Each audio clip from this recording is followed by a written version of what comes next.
And good evening, everyone. Welcome to Source 16 News at 10. I'm Eddie Owen, sitting in for Tammy Hancock, who has the evening off. Thanks for joining us. Well, businesses that sell alcohol in unincorporated areas of Christian County will not be able to stay open an hour later after an ordinance establishing hours for the sale of alcoholic beverages failed to pass during fiscal court meeting this morning. The ordinance would have allowed alcoholic beverages to be sold until 1 a.m. in incorporated areas in the county.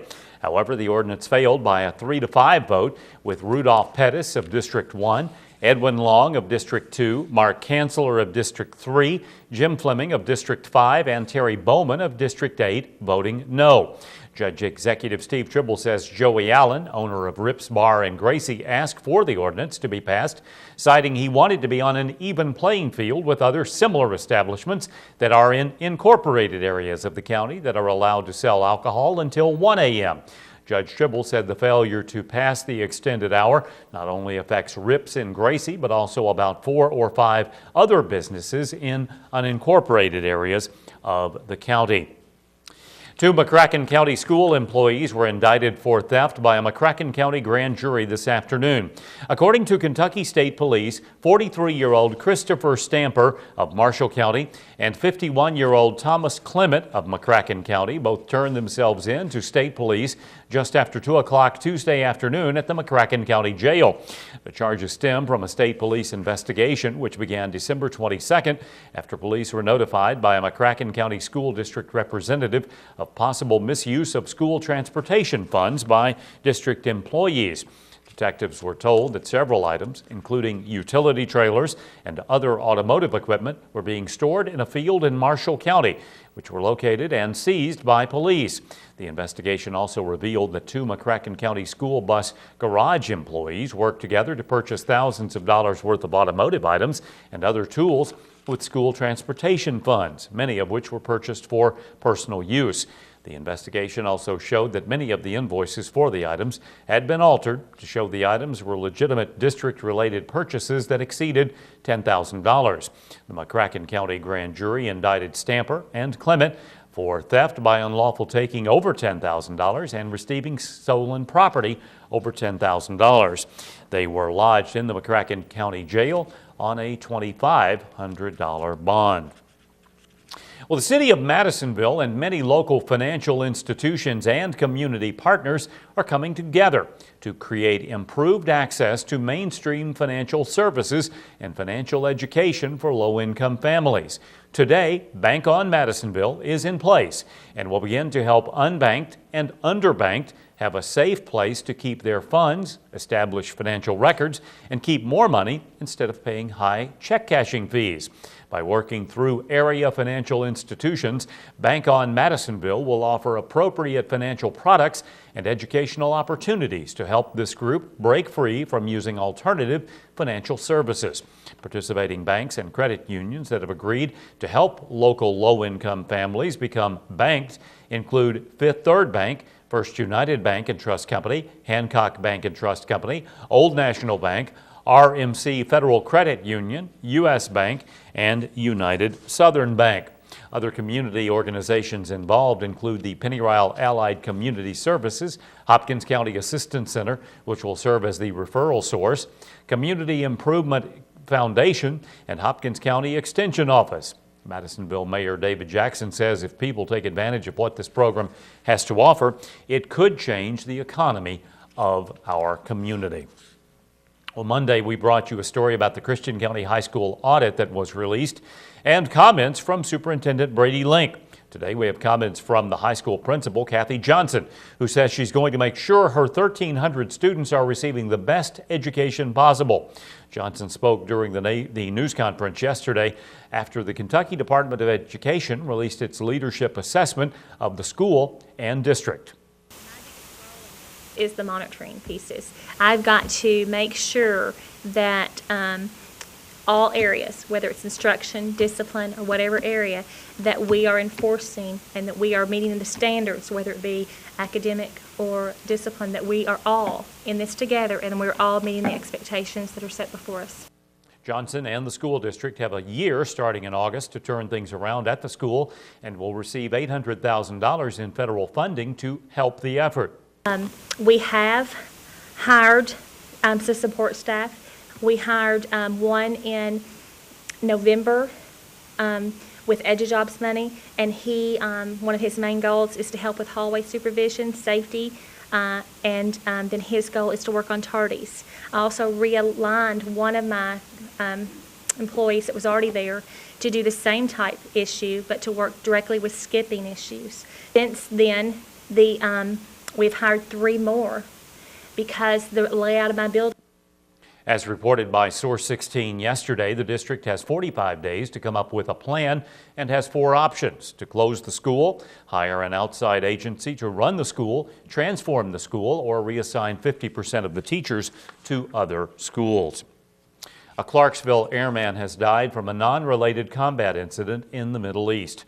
20-year-old Airman First Class Christopher Johnson died Thursday while on security patrol at an air base in Qatar. The Clarksville High School graduate was assigned to the 379th Expeditionary Security Forces Squadron and was 3 weeks into his 6-month deployment in support of Operation New Dawn. Johnson will be buried Saturday at Bushnell National Memorial Cemetery in Florida. In addition, a Clarksville memorial service is scheduled for Tuesday evening, March 1st, at a South Riverside Drive church. The Mayfield Planning Commission swore into office a new planning commissioner last night. Mayor Teresa Cantrell says George Hurd was administered the oath of office during the Planning Commission meeting. In other business, City Planner Brad Rogers opened a public hearing on the open land use element of the comprehensive plan and highlighted some changes that have naturally occurred since the last update.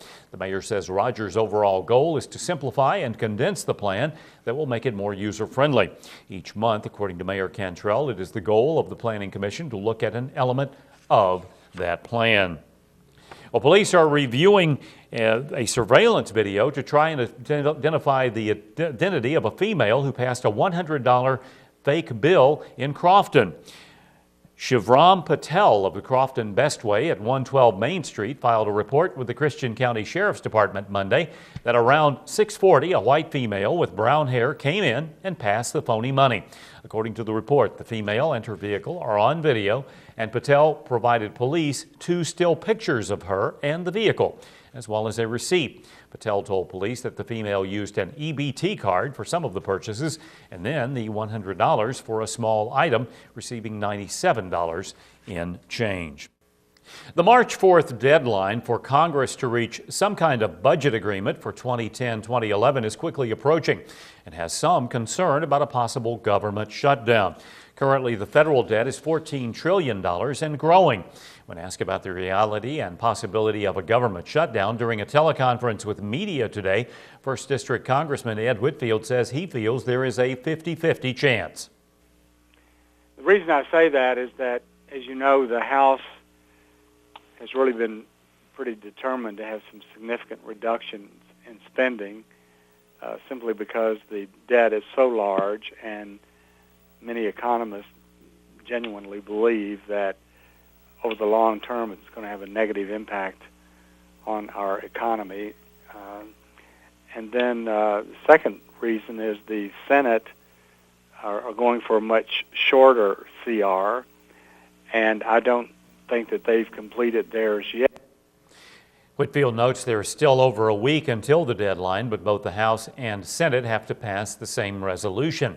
The House passed a spending resolution Saturday that would cut $61 billion from current spending levels, but it's unlikely the resolution will pass the Democrat-controlled Senate.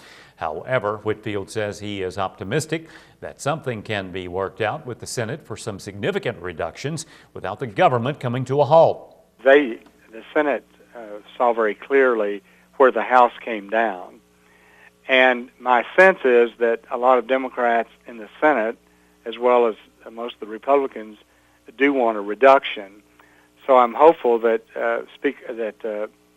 Leader Reid will come up with a number that, while it may not be 68, it may not be 100, will certainly be more than 34 or 35.